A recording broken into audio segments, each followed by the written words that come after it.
আসসালামু আলাইকুম সুপ্রিয় শিক্ষার্থী বন্ধুরা, ইকো কোচিং এর পক্ষ থেকে আয়োজিত নবম শ্রেণীর ডিজিটাল প্রযুক্তি ক্লাসের শিক্ষণ অভিজ্ঞতা 2 এর আজকে সেশন 2 নিয়ে আমরা কথা বলবো। এই সেশনে যে মেইন টপিকসগুলি কভার করা হয়েছে সেটা হচ্ছে সাইবার বুলিং এবং ফেক নিউজ। তো চলো আমরা প্রথমে সাইবার বুলিং নিয়ে কথা বলি। সাইবার বুলিং কি এটা বোঝার আগে আমাদেরকে বুঝতে হবে বুলিং কি। আমাদের বাস্তব জগতে যখন আমরা কোনো কাজকর্ম করে থাকি বা কোনো এক ধরনের উদ্যোগ নেই বা কোনো কাজ করে থাকি, তখন আমাদের সমাজে কিছু শ্রেণীর মানুষ আছে সেই কাজের প্রশংসা না করে সেই কাজ সম্পর্কে বিভিন্ন ধরনের খারাপ মন্তব্য করে, কটূক্তি করে, আমাদেরকে উত্ত্যক্ত করার চেষ্টা করে বা বিভিন্ন ধরনের মানহানিকর মন্তব্য সৃষ্টি করে থাকে। এই ধরনের ঘটনাকে সচরাচর বুলিং বলে। এই বুলিংটা যখন অনলাইন বা ইন্টারনেট ভিত্তিক হয়ে থাকে তখন তাকে সাইবার বুলিং বলে। যদি সহজভাবে জিনিসটাকে বলতে চাই তাহলে অনলাইন বা ইন্টারনেটের মাধ্যমে যখন কাউকে কোনো কটূক্তি করা হয়, উত্ত্যক্ত করার চেষ্টা করা হয় বা মানহানিকর কোনো মন্তব্য সৃষ্টি করা হয়, তখন এই ঘটনাকে বলে সাইবার বুলিং। তো সাইবার বুলিং থেকে বাঁচার উপায়গুলি কি? আসলে সচরাচর সাইবার বুলিং থেকে বাঁচার তেমন কোনো উপায় নেই, কিন্তু কিছু প্রতিকারের মাধ্যমে আমরা এই সাইবার বুলিংকে প্রতিরোধ করতে পারি বা সাইবার বুলিং এর ক্ষতিকর প্রভাব থেকে বেঁচে থাকতে পারি। তো কয়েকটা প্রতিকারের মধ্যে একটা হলো চুপ থাকা। যখন তোমার সাথে কখনো কোনো সাইবার বুলিং হবে তখন এর সর্বোত্তম প্রতিকার হলো চুপ থাকা বা শান্ত থাকা। তাহলে আমরা জানি যে কোনো একটা ঘটনা প্রথম অনেক বেশি ভাইরাল হয়, কিন্তু পরবর্তীতে সেটা থেমে যায় বা জিনিসটা কি ভাইরালিটি কমে যায় বা ওই জিনিসটার রেশটা কমে যায়। তখন ঠিক তেমনই যখন কোনো সাইডে বা সোশ্যাল মিডিয়াতে কাউকে বুলিং করা হয় তখন ওই ব্যক্তির উচিত শান্ত থাকা। তাহলে সেক্ষেত্রে তখন আস্তে আস্তে এই জিনিসটা মাত্রা কমে যাবে। কিন্তু যদি না কমে তাহলে সেক্ষেত্রে যদি বুলিং অনেক বেশি হয়ে যায় তাহলে তোমার অবশ্যই তথ্য প্রযুক্তি আইনে পুলিশের শরণাপন্ন হওয়া উচিত। তো সাইবার বুলিং এর জন্য পুলিশের একটা বিশেষ শাখা রয়েছে, সেটা হচ্ছে সাইবার পুলিশ। তো সেখানে গিয়ে বিভিন্ন কমপ্লেনের মাধ্যমে অপরাধীদেরকে আইনের আওতায় আনা যায়। তো দ্বিতীয় প্রতিকার যদি কেউ সোশ্যাল মিডিয়াতে, সচরাচর সাইবার বুলিং গুলি সোশ্যাল মিডিয়াতে হয়ে থাকে, যদি সোশ্যাল মিডিয়াতে কেউ কাউকে সাইবার বুলিং করে থাকে তাহলে সোশ্যাল মিডিয়া এক ধরনের বৈশিষ্ট্যগুলির মধ্যে একটা রয়েছে ব্লক করা।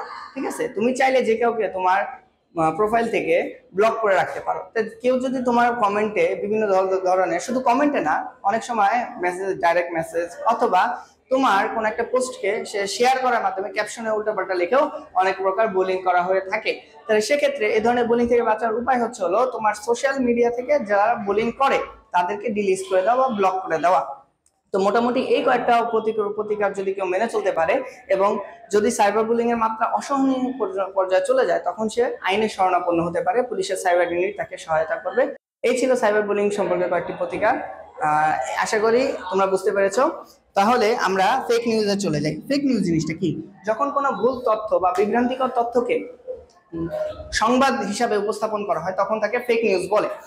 ঠিক আছে, ব্যাপারটা আমি আবার বলি, যখন কোনো ভুল বা বিভ্রান্তিকর তথ্যকে সংবাদ হিসাবে উপস্থাপন করা হয় তখন তাকে ফেক নিউজ বলে। যেমন কোনো একটা তথ্য আমি পেয়েছি, সেটাকে আমি না জেনে, না বুঝে, না যাচাই বাছাই করেই সেটাকে আমি সোশ্যাল মিডিয়ায় দিয়ে দিয়েছি বা কোনো একটা সংবাদপত্রে পাবলিশ করে দিয়েছি, তো তখন এই ধরনের ঘটনাকে বলা হয় ফেক নিউজ। তাহলে যেমন একটা কথা একটা উদাহরণ দিয়ে বিষয়টা বোঝা যাক। ধরো সাকিব আল হাসান আজকে কোন একটা শোরুম উদ্বোধন করতে যাবে। এই ঘটনাটা কোন একটা পত্রিকায় এসেছে বা তোমার কোন একটা সোশ্যাল মিডিয়া পোস্টের মাধ্যমে তুমি জানতে পেরেছো, কিন্তু এতে করে যে হাইপটা তৈরি হলো এটা এক ধরনের ফেক নিউজ। ঠিক আছে, কারণ সাকিব আল হাসান কখনো কোথাও নিজের প্রোফাইলে মেনশন করেন সে আজকে কোনো একটা শোরুম উদ্বোধন করতে যাবে, অথবা যে শোরুম উদ্বোধন করতে যাবে, যাদের শোরুম উদ্বোধন করতে যাবে তারাও তাকে মেনশন করে বলে না যে আজকে সাকিব আল হাসান আসবে, অথবা একটা পত্রিকায় শুধু এসেছে অথবা কোনো একটা সোশ্যাল মিডিয়া সাইটে আসছে, এটা অন্যান্য পত্রিকা আসে নাই বা আরো কোনো সোশ্যাল মিডিয়া সাইটে আসে নাই। তো এটা এক ধরনের ফেক নিউজ। তো এই ধরনের ফেক নিউজকে আমরা কিভাবে বুঝতে পারবো যে এই ধরনের নিউজগুলি আসলে ফেক? আমরা সবসময় নিউজের অথেন্টিসিটি যাচাই করব। না জেনে, অথেন্টিসিটি যাচাই না করে কোনো নিউজকে আমরা বিশ্বাস করব না। যেমন যদি সাকিব আল হাসান সত্যি কোন একটা শোরুম উদ্বোধন করতে যাইতেন তাহলে সেক্ষেত্রে সাকিব আল হাসান নিজে কিন্তু সোশ্যাল মিডিয়াতে পোস্ট করতেন, অথবা পাবলিকের উদ্দেশ্যে, অথবা যে শোরুম উদ্বোধন করতে যাচ্ছে তারা নিজেদের সোশ্যাল মিডিয়া হ্যান্ডেলে সেটা পোস্ট করতো। তাই সেক্ষেত্রে আমরা শিওর হতে পারতাম যে না, সাকিব আল হাসান যাবে। অথবা একটা সংবাদপত্রের উপর ভিত্তি করে আমি কখনো কোনো ডিসিশন নিব না। একটা সংবাদপত্রে কোন একটা খবর এসেছে, সেটা তো ভুলও হতে পারে। যদি এই খবরটা কন্টিনিউয়াস অন্যান্য সংবাদপত্র আসতো তাহলে সেটা আমি বিশ্বাস করতাম যে এই খবরটা অথেন্টিক।